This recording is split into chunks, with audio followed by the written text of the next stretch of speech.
안녕하십니까. 조홍식이라고 합니다. 저는 지금 숭실대학교 정치외교학과에 있고요. 전공은 정치학입니다.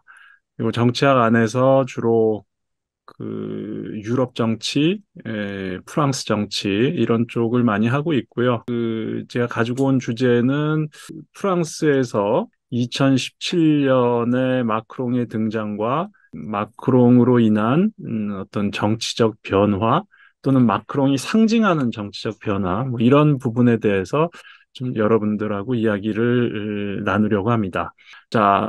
제목은 이제 현대 프랑스 정치의 변화하고 기득권 세력의 몰락과 마크롱의 등장. 그죠? 처음에 제가 말씀드렸듯이.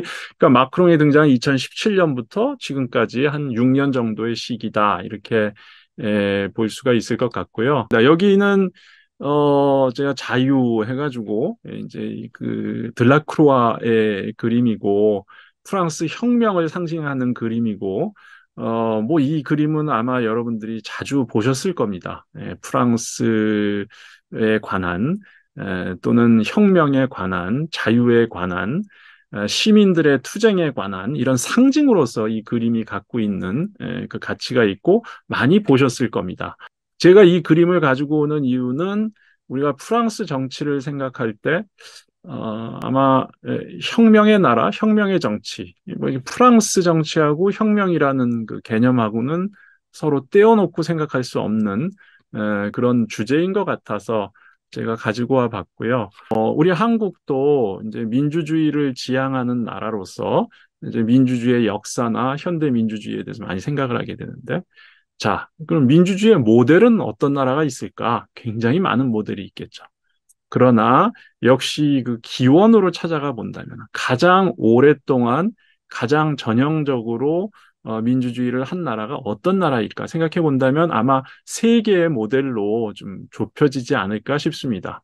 하나는 프랑스, 그죠? 혁명을 일으킨 프랑스가 될 것이고, 혁명 없이도 의회 중심으로 민주주의의 오랜 전통을 만든 나라로서는 아마 영국을 들 수 있을 것이고요. 그다음에 지금 세계 최강대국으로서 또 민주주의의 역사도 그 어떤 나라보다 길다고 할 수 있는 거죠. 나라의 역사는 짧지만 민주주의의 역사는 굉장히 긴 민주주의를 시작한 새로운 대륙에서 새로운 정치 체제로서 민주주의를 시작한 나라를 친다면 아마 미국을 칠 수 있습니다. 그래서 영국, 미국, 프랑스 도시로 따진다면 그죠 런던과 워싱턴, 파리 이런 곳이 민주주의 정치의 현대적 수도다 이렇게 얘기할 수 있겠죠. 과거의 아테네, 고대 아테네가 민주주의의 어떤 상징성을 가진 도시라면 현대 정치에서 민주주의 상징성을 가진 도시는 역시 런던, 파리, 워싱턴, 그죠? 뭐 워싱턴 전에 뭐 다른 도시에서 했습니다만 어쨌든 이 미국, 영국, 프랑스 세 나라를 중심으로 우리가 민주주의 모델을 생각할 수가 있는데 이 세 나라를 놓고 보면 굉장히 커다란 차이점이 있습니다.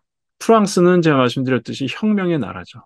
그런데 영국은 명예혁명이라고 이제 1688년, 89년 그때 이후로는 사실상 그죠? 굉장히 오랜 기간 동안 의회 민주주의가 유지가 되어 왔다. 그다음에 어찌 보면 의회 민주주의라고 하는 하나의 정치 체제를 계속 유지해 왔다. 이렇게 볼 수가 있습니다. 미국도 여러 차례 헌법 수정을 거치기는 했습니다만 미국의 헌법은 기본적으로 처음에 만들었던 18세기 후반, 19세기 초반에 만들었던 그 헌법 체제를 그대로 가지고 왔습니다. 그런데 프랑스는 혁명의 나라, 혁명도 여러 개 있습니다. 그래서 프랑스 혁명 얘기할 때는 도대체 몇 년도 혁명을 얘기하는 거냐 이렇게 물어야 할 정도로 혁명이 많습니다. 그런데 프랑스는 체제 자체도 영국이나 미국과는 달리 굉장히 여러 개의 체제가 있다라는 점을 좀 여러분들이 감안해서 생각을 해주셨으면 좋겠습니다. 제가 그 다음에 가지고 온 이 사진은 혁명의 프랑스 해서 이 좀 전에 이 사진을 보면 이건 19세기 1830년 이야기거든요. 그러니까 벌써 사람들의 옷차림이 많이 다르죠. 그래서 여기 부르주아는 이 둥그런 모자, 신사 모자를 쓰고 여기 노동자 같은 사람은 이제 이 찐빵 모자라 그래야 되나요? 베레라고 부르는 이런 모자를 쓰고 뭐 많은 사람들이 죽어 있고 삼색기를 들고 여기 소년이 권총을 들고 이런 식의 이제 소위 바리카드라고 부르는 그죠? 베리케이드죠. 볼 수가 있는데 여기 그 현대화되어 있는 곳에서는 여기는 다들 어, 이제 뭔지 아시겠죠? 노란 조끼를 입고 있죠. 예. 이 고속도로에서 이렇게 사고가 나거나 차가 정차해 있을 때 다른 사람들이 보고 피할 수 있도록 이제 노란 조끼를 차에다 싣고 다니는데 그 노란 조끼 입은 사람들의 시위 모습이고요. 여기에는 이제 그 프랑스 경찰들 시위를 진압하는 경찰들의 모습. 그다음에 모르겠어요. 지금 요즘 대학생들이 시위를 경험해 봤는지 모르겠습니다. 아마 2017년 촛불 때 중고등학교 때 시위를 했던 학생들이 있을지도 모르겠고요. 근데 요즘 들어서는 뭐 그렇게 시위가 빈번한 것 같지는 않은데 프랑스 사람들에게는 이제 시위의 경험이 굉장히 일반화됐다? 뭐 이렇게 말씀드릴 수 있을 것 같습니다. 자, 그래서 이 19세기에서 21세기까지 연결되는 그런 전통의 문제다라고 볼 수가 있겠고요. 자, 제가 이제 말씀드린 첫 번째 포인트는 이 제5공화국이 뭔가라는 것인데요. 뭐, 긴 역사를 제가 다 말씀드리면 너무 지루하실 것 같고요. 제5공화국은 1958년에 시작된 그런 정치 체제다라고 말할 수 있을 것 같습니다. 이제 우리 한국도 5공화국인데 한국의 5공화국은 어디 전두환의 독재하고 연결된 그런 그 5공화국이고요. 한국은 이제 소위 민주체제, 공화국이라는 이름을 붙인다면 6공화국이겠죠. 1987년, 88년부터 시작된 6공화국인데 한국이 이제 벌써 한국은 프랑스보다 더 정변이 많은 나라인 거죠.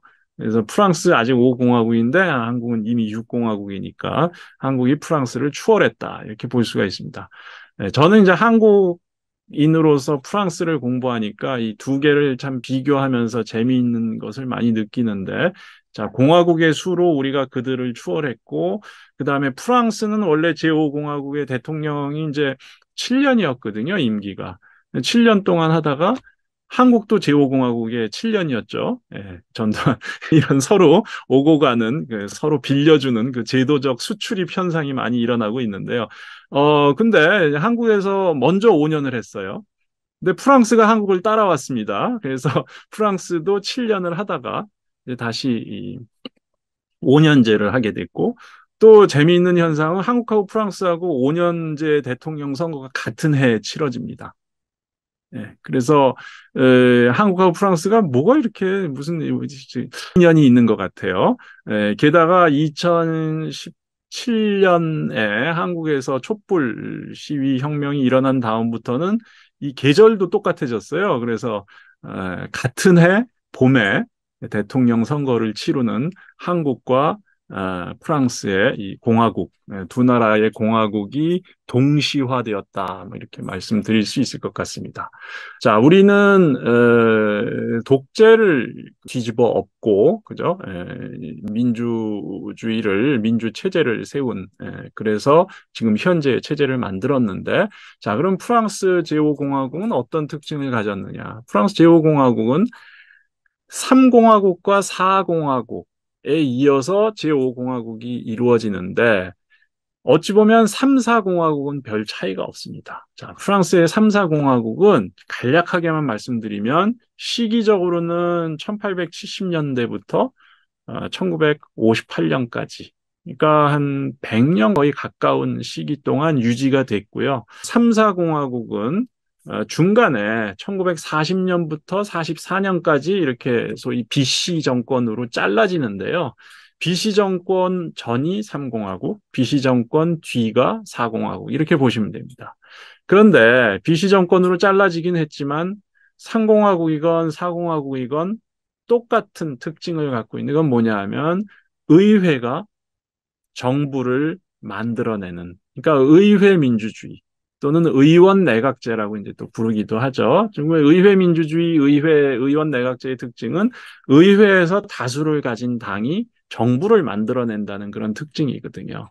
그래서 프랑스 정치 체제라는 측면에서 보면 상공화국, 사공화국 똑같다고 보시면 돼요. 약간의 차이가 있습니다만 기본으로는 의회와 의회에서 활동하는 정당들이 정부를 만들어낸다라는 그런 똑같은 특징을 갖고 있습니다. 그런데 제5공화국은 이 거의 100년 가까이 지속된 프랑스의 이런 그 의회주의 정치를 뒤집어 엎어버리는, 그죠? 굉장히 혁명적인 그런 체제 전환이 이루어졌다라는 겁니다. 근데 왜 그러면 기존의 의회 정권이 있었는데 그 의회 정권을 부수고 완전히 다른 논리, 대통령이 굉장히 중요한 역할을 하는 그런 체제로 바뀌었을까? 우리 이제 이런 고민을 할 수밖에 없습니다. 그것은 의회 정부가, 의회주의가 실패했기 때문에 형편없이 무너져 버렸기 때문에 아무리 오랫동안 한 정권이라도 더 이상은 우리가 의회 세력에게 정권을 맡길 수가 없고 국가를 맡기기가 어렵다라는 결론에 도달한 겁니다. 자, 첫 번째 실패. 상공화국이 굉장히 오랫동안 유지가 됐습니다만 독일에서 이제 2차 대전이 터졌죠. 39년에 2차 대전이 터지고 40년이 돼서 독일 나치군이 마구 밀려 들어오니까 그럼 나치가 밀려 들어와서 프랑스라는 국가를 완전히 몰살시키고 말살시키고 파괴해서 새로운 정부를 만들었느냐? 그게 아닙니다. 독일 군대가 들어오니까 프랑스 3공화국의 의회 중심의 그 나라가 의원들이 투표를 했어요. 우리가 전권을 빼땡이라고 하는 독재자에게 주겠다라고 투표를 합니다. 그건 뭐냐 하면 나치 정권과 평화를 이루고 나치 정권에 협력하는 것에 대해서 공감을 드러낸 것이고 정권을 준다는 것은 공화국의 전통을 무너뜨린다는 거거든요. 그러니까 말하자면 국민이 뽑은 국회의원들이 자, 우리는 주권을 포기합니다. 주권을 한 사람에게 맡기겠습니다라는 투표를 모두 해버리는 거죠. 그 정도로 국민들이 봤을 때 또는 민족주의적 그런 관점에서 봤을 때는 무책임한 정치인들의 모습을 보여줬다라는 자, 상공화국은 그렇게 해서 무너졌어요. 그리고 다시 등장한 게 사공화국입니다. 상공화국은 사람들이 그렇잖아요. 한번 무너졌던 걸 다시 만들 때는 예전에 있던 대로 만듭니다. 예전에 있던 대로 만들어서 사공화국도 의회 중심의 이런 그 공화국이 됐는데 의회 중심의 공화국이 이 44년부터 58년까지 한 12년 정도 유지가 됩니다. 근데 이 사공화국에 대해서도 그러니까 삼공화국을 무너뜨린 건 나치 체제와 그 군사적 위협이라고 볼 수 있지만 사공화국을 무너뜨린 건 뭐냐? 그것은 프랑스가 그 당시에 겪어야 했던 탈식민주의 전쟁. 그죠? 프랑스는 두 개의 심각한 탈식민주의 전쟁을 겪게 되고요. 하나는 베트남에서 전쟁을 함으로써 베트남에서 쫓겨나게 됩니다. 그러니까 46년부터 54년까지 8년 동안 굉장히 오랜 기간 동안 전쟁을 하고 거기서 결국은 손들고 나올 수밖에 없어요. 베트남의 독립을 인정할 수밖에 없습니다. 자, 그래서 굉장히 위기를 겪었고 그 다음에 56년부터는 알제리는 이제 베트남은 먼 곳에 있었죠. 알제리는 프랑스하고 지중해만 건너면 있는 곳이죠. 알제리에서 독립운동, 그죠? 식민지에서 탈피하려는 독립운동이 벌어짐으로써 프랑스는 또 한 번 위기를 맞이하게 됩니다. 그리고 어떤 상황이 벌어지냐 하면 그 정치인들이 혹시라도, 물론 그걸 결정한 것은 아닌데, 혹시라도 알제리의 독립을 인정할까봐 군부에서 굉장히 이 제4공화국 자체의 권력을 잡을 수도 있는, 쿠데타를 일으켜서 사공화국을 무너뜨리고 권력을 잡을 수도 있는 그러한 위협의 상황이 벌어지게 됩니다. 그것이 이제 56, 57, 58년의 상황이거든요.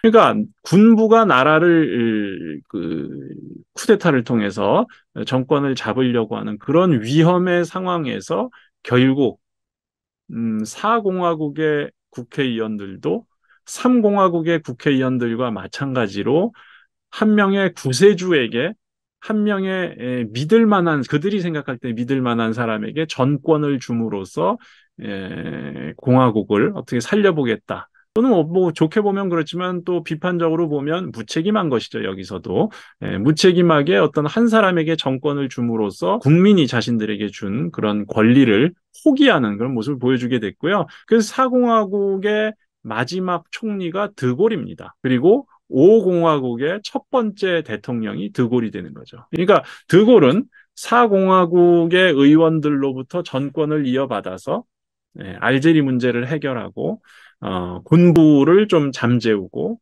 그 다음에 국민들의 지지를 얻어서 새로운 정권, 새로운 공화국을 시작하려고 하라는 그러한 정권을 받게 됩니다. 그래서 만들어진 게 제5공화국입니다.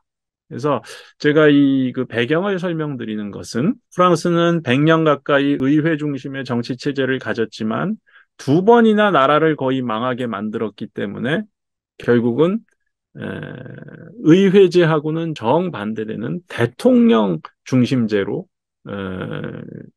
옮겨올 수밖에 없었다. 변환할 수밖에 없었다. 그것이 제5공화국이다. 그래서 여러분들이 프랑스 제5공화국 또는 현재 프랑스를 지배하는 정치 체제 하면은 가장 큰 특징 하나만 꼽으라라고 한다면은 그것은 왕과 같은 대통령, 엄청나게 강력한 대통령, 대통령의 이 힘이 너무나도 강한, 어찌 보면 비민주적이라고 할 수 있을 정도로까지 강한 제도를 가진 것이 프랑스 정치다. 이렇게 보시면 됩니다. 아주 간단해요.